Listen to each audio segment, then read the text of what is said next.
Hi అండి, అందరికీ నమస్కారం. రేపే కోజాగరి పౌర్ణమి. లక్ష్మీదేవి మీ ఇంటికి వచ్చే రోజు. ఈరోజు లక్ష్మీదేవి ప్రతి ఒక్కరి ఇంటికి వస్తుందని శాస్త్రాలు చెబుతున్నాయి. ఇంతటి పవిత్రమైన రోజున ఉదయం మరియు సాయంత్రం స్నానం చేసే నీటిలో ఈ ఒక్కటి వేసుకొని చేస్తే చాలు. 1 గంటలో మీ కష్టాలు, దరిద్రాలు, బాధలు అన్నీ ఆ నీటితోనే కొట్టుకుపోతాయి. జీవితం అద్భుతంగా మారిపోతుంది. నోట్ల కట్టలు వచ్చి పడతాయి. జన్మల పాపాలు పోతాయి. కోటి జన్మల పుణ్యం వస్తుంది. అదృష్టం మిమ్మల్ని వరిస్తుంది. లక్ష్మీదేవి అనుగ్రహం కలుగుతుంది. ఈరోజు ఇలా స్నానం చేయటం వలన మీ ఒంట్లోని నెగటివ్ ఎనర్జీ, రోగాలు పోతాయి. మీ శరీరానికి నూతన ఉత్తేజము వస్తుంది. ఇక మీరు పట్టిందల్లా బంగారం అవుతుంది. ఏ పని చేసినా ఆ పనిలో విజయాన్ని పొందగలుగుతారు. అంతా టాలెంట్ వస్తుంది. మీకంతా మంచి జరుగుతుంది. మరి పౌర్ణమి రోజు నీటిలో ఏం వేసుకుని స్నానం చేయాలి అనే విషయాన్ని ఇప్పుడు మనం ఈ వీడియోలో వివరంగా తెలుసుకుందాం. అంతకన్నా ముందు ఈ వీడియోకి ఒక లైక్ కొట్టి మా ఛానల్ని కూడా సబ్స్క్రైబ్ చేసుకొని మాకు సపోర్ట్ చేయండి. ఎందుకంటే మీ సపోర్ట్ అనేది మాకు చాలా అవసరం.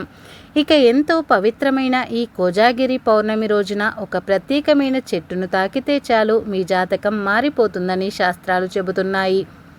ఎంతో పవిత్రమైన ఈ ఆశ్వయుజ పౌర్ణమి రోజు మీరు మామిడి చెట్టును తాకటం వలన తిరుగులేని రాజయోగం పడుతుంది.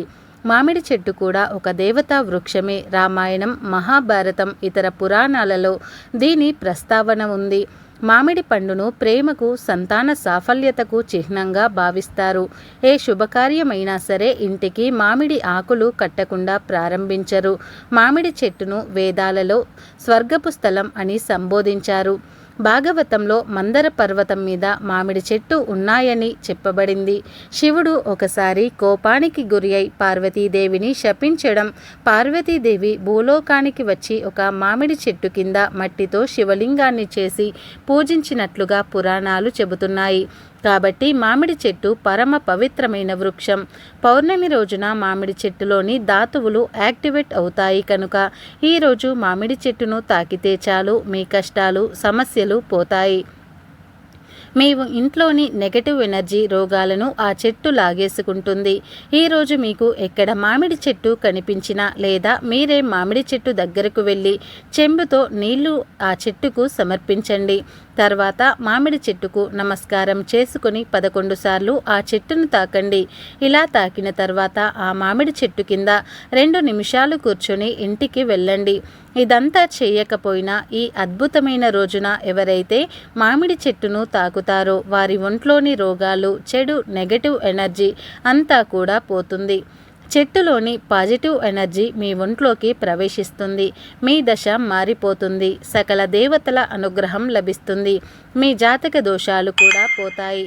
మహారాజయోగం పడుతుంది. ఇలా ఈరోజు ఈ చెట్టును తాకితే కష్టాలు, బాధలు పోయి తరతరాలకు తరగని ఐశ్వర్యం వస్తుంది. కనుక అందరూ కూడా ఈ పౌర్ణమి రోజు మామిడి చెట్టును తాకి కష్టాలన్నింటినీ కూడా తొలగించుకొని సకల సంపదలను పొంది సంతోషంగా జీవించండి. మీకు ఏ సమయంలో అయినా సరే ఈ కోజాగిరి పౌర్ణమి రోజున గోవు కనిపిస్తే ఆ గోవు చుట్టూ 3 ప్రదక్షిణలు చేసి 3 సార్లు ఓం నమో భగవతే గోమాత్రై నమః అనే మంత్రాన్ని పఠించండి. గోవు చుట్టూ 3 ప్రదక్షిణలు చేయటం వలన 33 కోట్ల మంది దేవతల చుట్టూ ప్రదక్షిణలు చేసిన ఫలితం వస్తుంది. అలా ప్రదక్షిణలు చేసిన తర్వాత ఓం నమో భగవతే గోమాత్రే నమః అనే మంత్రాన్ని 3 సార్లు పఠించండి.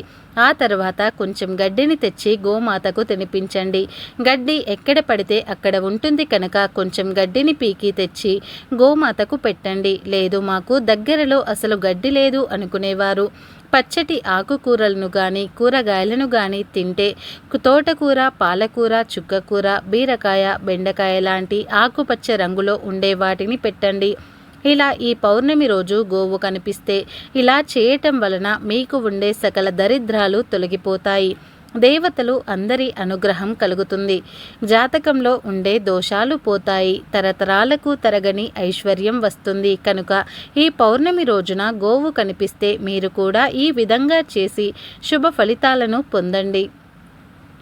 ఆశ్వయుజ పౌర్ణమిని పౌర్ణమి అంటారు. ఇది అమ్మవారి ఆరాధనకు చాలా విశేషమైన రోజు. శరత్ ఋతువులు ఆశ్వయుజ మాసం పౌర్ణమి నాడు ఈ పండుగగా జరుపుకుంటారు.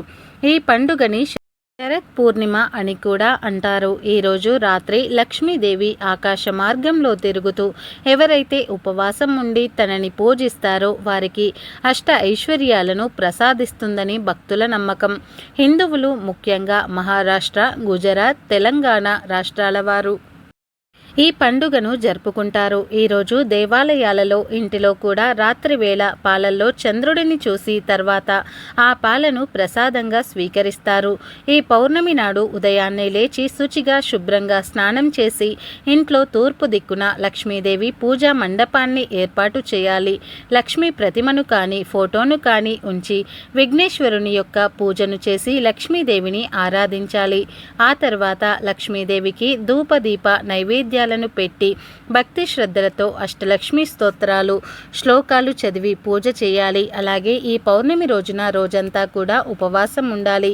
ఇలా చేయటం వలన లక్ష్మీదేవి యొక్క కరుణా కటాక్షాలు లభిస్తాయి. అలాగే మనకు లక్ష్మీదేవి ధనవర్షాన్ని కురిపిస్తుంది. ఇక ఎంతో పవిత్రమైన ఈ పౌర్ణమి రోజున ఉదయం మరియు సాయంత్రం స్నానం చేసే నీటిలో అనగా స్నానం చేసే ముందు బకెట్లోని నీటిలో ఒక ఎర్రని పుష్పాన్ని కానీ పిడికెడు వేపాకులను కానీ 3 యాలకులను కానీ వేసుకొని స్నానం చేయాలి. అంటే మీకు దొరికితే మీ ఇంటి దగ్గర ఉండే ఒక ఎర్ర పుష్పాన్ని నీటిలో వేసుకొని స్నానం చేయండి. అంటే ఎర్ర గులాబీ రేకులను లేదా ఎర్ర మందార పువ్వులు లేదా ఎర్ర కలువ పువ్వులు కానీ ఇలా ఏదో ఒక ఎర్ర పుష్పాన్ని వేసుకొని 10 నిమిషాల తర్వాత స్నానం చేయండి.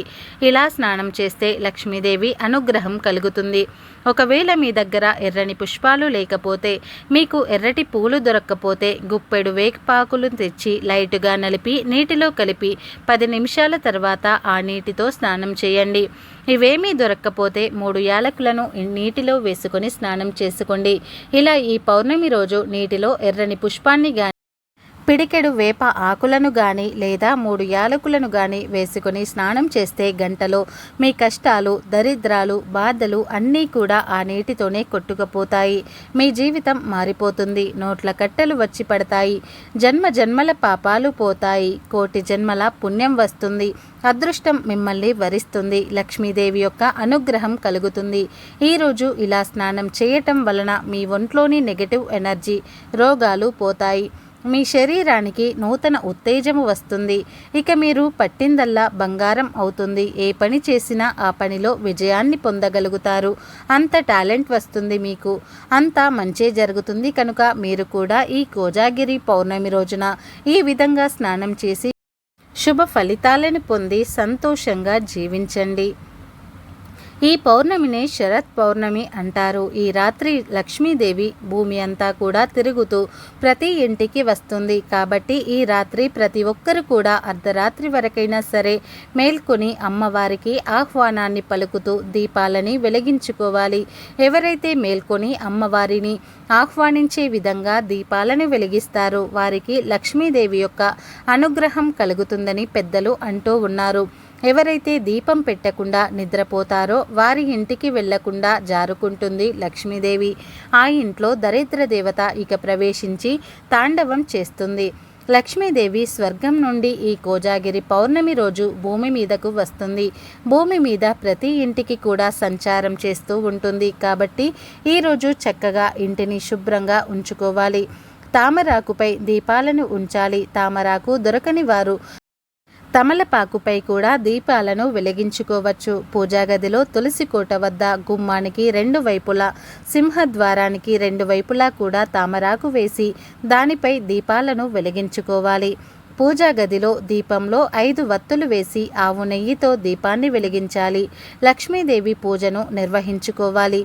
అదేవిధంగా సింహద్వారానికి పసుపు రాసి కుంకుమ బొట్లు పెట్టి 2 పసుపు రంగు పువ్వులను గుమ్మానికి అలంకరించుకోవాలి. అలంకరించుకుని దీపాలను కూడా వెలిగించాలి. పెరటి గుమ్మం వైపు తులసి కోట వద్ద కూడా దీపం వెలిగించి అమ్మవారికి బెల్లం అన్నం ప్రసాదంగా నివేదించాలి. ఇలా చేస్తే అమ్మవారి వారి ఇంట్లో తిష్ట వేసుకుని కూర్చుంటుంది, అష్ట ఐశ్వర్యాలను ప్రసాదిస్తుందని పురాణాలు చెబుతున్నాయి. మరి విన్నారు కదా, మీరు కూడా రేపు కోజాగిరి పౌర్ణమి అంటే లక్ష్మీదేవి సంచారం చేసే రోజున లక్ష్మీదేవికి ఆహ్వానాన్ని పలుకుతూ దీపాలను వెలిగించండి, ఆమె అనుగ్రహాన్ని పొందండి. ఫ్రెండ్స్, మా వీడియో మీకు నచ్చినట్లయితే లైక్ చేయండి, షేర్ చేయండి, అలాగే కామెంట్ బాక్స్లో ఓం లక్ష్మీదేవియే నమః అని తప్పకుండా కామెంట్ అయితే చేయండి.